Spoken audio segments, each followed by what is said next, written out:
विधानमंडल का विशेष सत्र है। आज एक दिन के लिए बुलाया गया है। विशेष सत्र आजादी के अमृत महोत्सव के तहत इस सत्र को बुलाया गया है। स्वतंत्रता संग्राम से जुड़े पहलुओं पर इस सत्र में चर्चा होगी।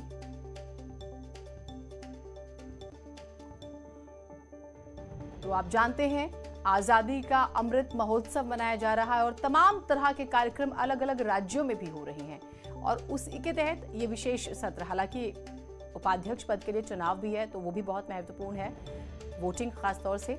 लेकिन इस विशेष सत्र को 6 घंटे का ये पूरा सत्र है जिसमें माना जा रहा है कि जो आजादी का अमृत महोत्सव है उसके तहत इतिहास और आजादी से जुड़े कुछ पहलुओं पर चर्चा हो सकती है कुछ समय के लिए। अनामिका हमारे साथ जुड़ी हुई है। अनामिका, बहुत महत्वपूर्ण है, यूं तो 6 घंटे का ये सत्र है, वो कौन सी बातें होंगी जिस पर चर्चा हो सकती है?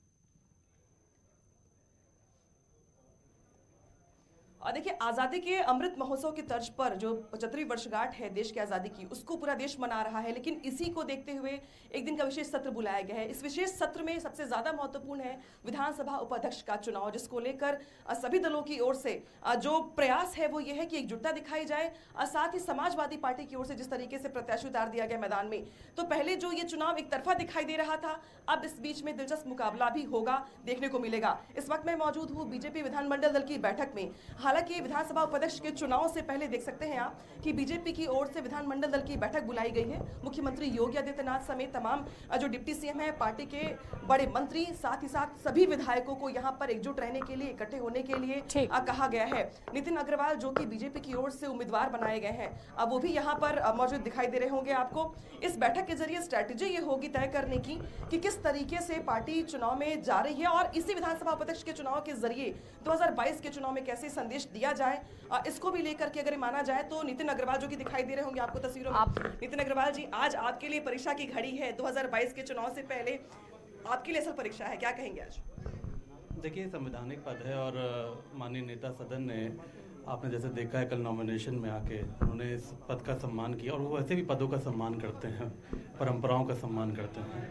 और माननीय नेता सदन और विपक्ष के तमाम हमारे लोग, विधायकगण मेरे साथ में मेरा समर्थन कर रहे हैं। तो मैं समझता हूँ कि कोई परेशानी वाली ऐसी बात नहीं, और मैं सभी से आज अपने इस चुनाव में सभी से समर्थन मांगता हूँ। आपके उम्मीदवार बनाए जाने को लेकर ही समाजवादी पार्टी ने सवाल खड़े कर दिए हैं और ये कहा है कि समाजवादी पार्टी से विधायक है वो आपने कैसे प्रत्याशी बना लिया। दूसरा बड़ी बात है कि समाजवादी पार्टी क्रॉस वोटिंग की बात भी कह रही कि बीजेपी के बहुत सारे विधायक हमारे संपर्क में है, हमारे पक्ष में वोट डालेंगे।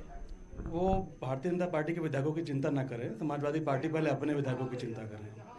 आपका रुख क्या होगा, क्योंकि लग रहा है कि क्रॉस वोटिंग हो सकती है, अगर ऐसा होता है तो क्या दिक्कत होगी आपको? समाजवादी पार्टी के विधायक खुद ही मेरा समर्थन कर रहे हैं। आने वाले समय में भी आपको खुद ही पता लग जाएगा कि उनके कितने विधायक हमारे समर्थन में हैं। ठीक, बहुत शुक्रिया बातचीत करने के लिए। तो ये यहाँ पर देख सकते हैं आप कि नितिन अग्रवाल जो कि बीजेपी की ओर से विधानसभा उपाध्यक्ष पद के लिए उम्मीदवार बनाए गए हैं, अब वो साफ तौर पे आश्वस्त दिखाई दे रहे हैं। हालांकि संख्या बल की अगर बात की जाए तो वो भी बीजेपी के साथ है, लेकिन समाजवादी पार्टी की ओर से इसको दिलचस्प बना दिया गया है। आज सह उपाध्यक्ष के पद के लिए चुनाव है और बीजेपी की ओर से प्रयास ये किया गया एकजुटता दिखाने का, क्या कहेंगे? देखिए, बीजेपी एकजुट है और एकजुट रही है और एकजुट रहेगी। चुनाव तो एक लोकतांत्रिक प्रक्रिया है, चुनाव होगा, परिणाम आएगा, आप सबको जानकारी मिलेगी। समाजवादी पार्टी ने जो उम्मीदवार उतारा है उसके जरिए प्रयास है उनका अगड़ा पिछड़ा करने का। नरेंद्र वर्मा जो 6 बार से विधायक हैं, वो कुर्मी समाज से आते हैं, तो समाजवादी पार्टी ने एक प्रयास किया मैसेज कन्वे करने का, कैसे काउंटर करें? समाजवादी पार्टी ने 2012 में उनको विधानसभा अध्यक्ष क्यों नहीं बनाया था? अगर पिछड़ों के हितैषी थे तो 2012 में बनाते। 2017 के चुनाव के बाद अगर विधानसभा के उपाध्यक्ष का चुनाव हो रहा है तो इस समय उन्होंने क्यों बनाया? तो उनका जो पिछड़ा विरोधी चरित्र है, जातिवादी चरित्र है और एक लोकतांत्रिक प्रक्रिया में अड़चन डालने की जो भावना है, वो उसी का संदेश है। मुकाबला है या नहीं है, या फिर क्लीन स्वीप है? मुझे तो लगता है कि विधानसभा उपाध्यक्ष का चुनाव एक तरफा होगा। अब चुनाव का परिणाम होने के बाद आपको जानते। अनामिका, पॉसिबल हो तो वैश्य समाज के वोट पर भी सवाल कीजिएगा। क्या बीजेपी वैश्य समाज को लुभाने की कोशिश करे नितिन अग्रवाल का नाम आगे करके? ये भी सवाल जो है बहुत महत्वपूर्ण है। तो ठीक है,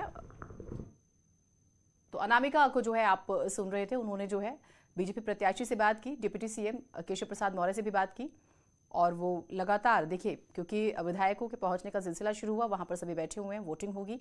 बेहद ही महत्वपूर्ण आज का दिन। तो एक्सक्लूसिव तस्वीरें न्यूज़ 18 की स्क्रीन पर आप देख रहे हैं और हर वो सवाल हुआ जिसका जिक्र हो रहा था। अनामिका,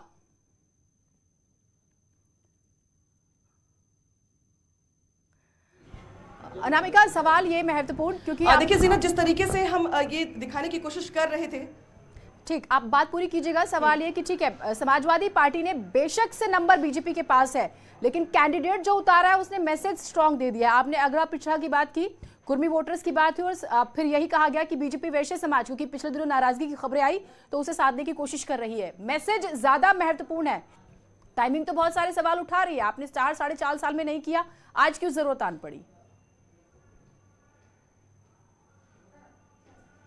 देखिए 2022 के चुनाव से पहले सिर्फ और सिर्फ ये जो पूरी की पूरी प्रक्रिया दिखाई दे रही है आपको विधानसभा उपाध्यक्ष के चुनाव को लेकर, इसका सिर्फ और सिर्फ मूल मंत्र एक ही है, चुनाव से पहले जाति में संदेश देना। हाँ। और शायद यही वजह रही कि आपको याद होगा कि 2017 के चुनाव के बाद नितिन अग्रवाल के पिता जो नरेश अग्रवाल है, उन्होंने 2018 में बीजेपी ज्वाइन कर लिया था। इसके बाद जो राज्यसभा के चुनाव हुए थे उसमें नितिन अग्रवाल ने क्रॉस वोटिंग करते हुए बीजेपी के प्रत्याशी को वोट दिया था। उसके बाद ही ये माना जा रहा था कि नितिन अग्रवाल समाजवादी पार्टी की ओर से बागी हो चुके हैं, लेकिन इसके बाद भी समाजवादी पार्टी ने उनके निष्कासन को लेकर कोई पत्र विधानसभा में नहीं जमा किया या अपनी ओर से निष्कासित नहीं किया। तो अब तक वो समाजवादी पार्टी की ओर से ही विधायक है अगर देखा जाए टेक्निकली तो, लेकिन बीजेपी ने नितिन अग्रवाल को प्रत्याशी बना करके ये मैसेज देने का प्रयास किया कि वैश्य समाज को लेकर के भी बीजेपी एकजुट करने की कोशिश कर रही है।